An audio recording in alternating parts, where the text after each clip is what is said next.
fellows were just asking me, it's taken me a long time to pick up my broken concrete and replace it, but I said other things needed priority, like my chimney that we replaced last year and my roof that we replayed last year. So this year is the driveway and the garage door. The reason I really wanted to do this was this hickory's been here. I'm not taking it out. I'm going to trim it up.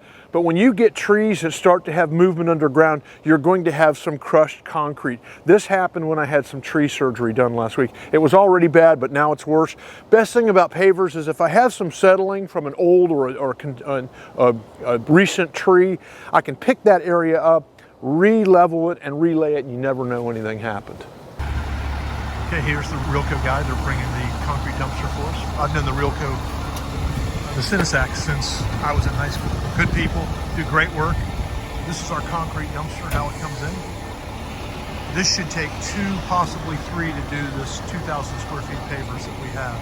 Now we always put plywood down here so you don't scuff up the asphalt in the road. And they'll make sure that we line that up good. Okay, so here we are. David's taking the concrete and he's laying on top of one another. Can pick up more, it's less steps back and forth. Also, he's taking it up from here and bringing it back, and he's driving it on the driveway. So the last thing he'll do is take this concrete here and pull it up. That way he's not putting dirt all over the road. Now Chris will take this literally with a sledgehammer and break this up so we can get more in the can. Normally good for about 600 square feet of crushed rock. Okay, so here's our second can, and it came in right around 3 o'clock. It's a good thing to know because just because of other contractors, here it is, they dropped one can, and they're gonna pick up the first can that we loaded.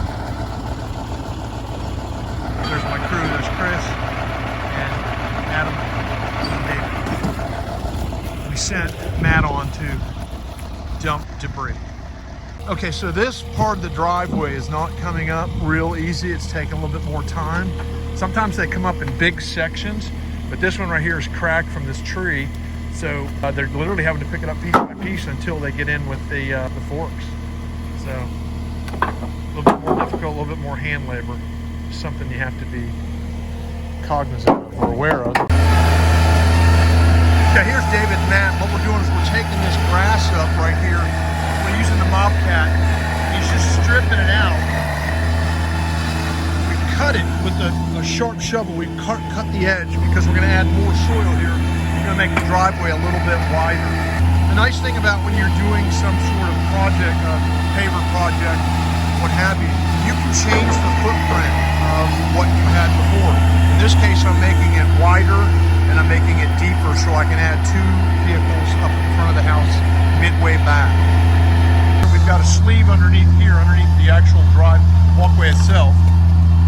We're about 10 inches down. We're going to come in with about 8 inches of crushed concrete, compact it with a roller, and then the last 2 and 3, basically 2 and 2.5 inches, are going to be the paver. We're going to have a positive fall out to the road. Once again, you see I've got a deeper apron down there. Down at the end of the driveway, this last 8 to 10 feet, it's going to be more like about 8 inches of crushed concrete, because that's where you come in with your vehicle, and because you're turning, whether it's a truck or a car, you're putting more stress on those on that ending paver area.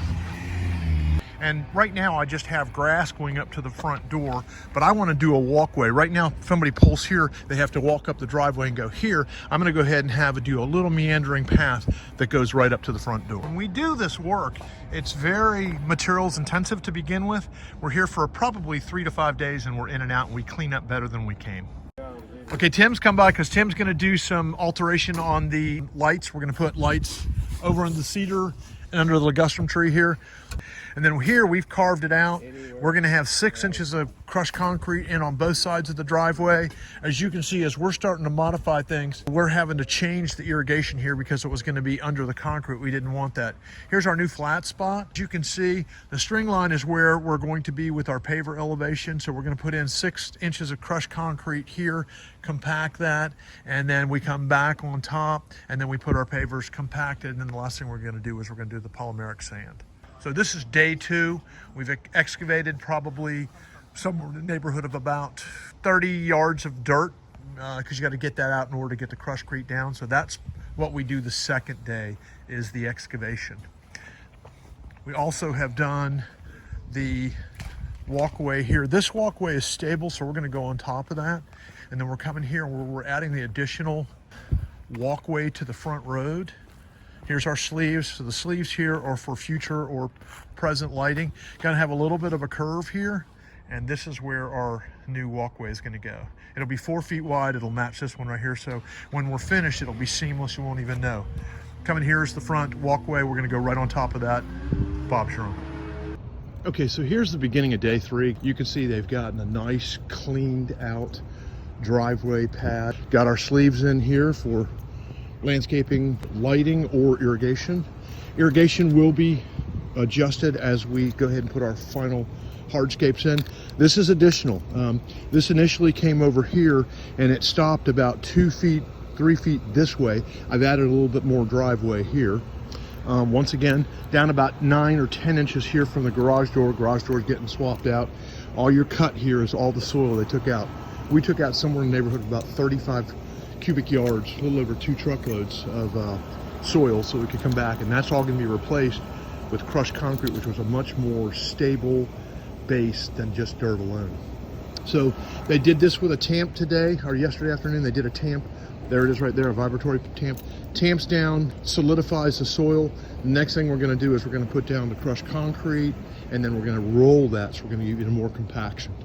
Joyce, our ever-present crushcrete lady, has already dropped off 1 load. You can see the throat and the apron down at the roadway are filled. So we fill from out in. That way we're compacting continuously throughout the project. Here we've got 2 more trucks slated, so we're somewhere in the neighborhood of about 65 tons of crushcrete that we're going to use in lieu of the dirt. We've taken that dirt out and now we're replacing it with crushcrete. You can see we're down about 8 inches over here, so we're going to put 6 inches of crushcrete in, and we're going to add the 2 3/8 inch border, or excuse me, pavers, which will be a little bit higher than the string line. Over here, same thing up against the garage door. We've got a 4-inch sleeve in there, so we can always put different either irrigation lines or wires in there, landscaping, what have you. And then tomorrow the pavers should start going in.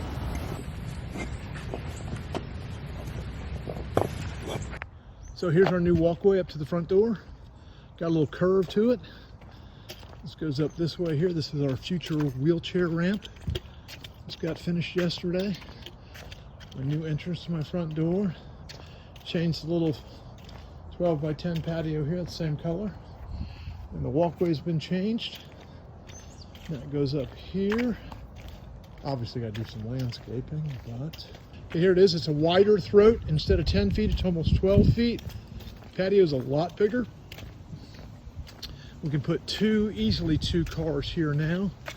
It goes up there. Made that bed a little bit smaller, but this is probably about 3 feet wider here. And that's smaller there, so we can get into the backyard. Next is the fence. Voila.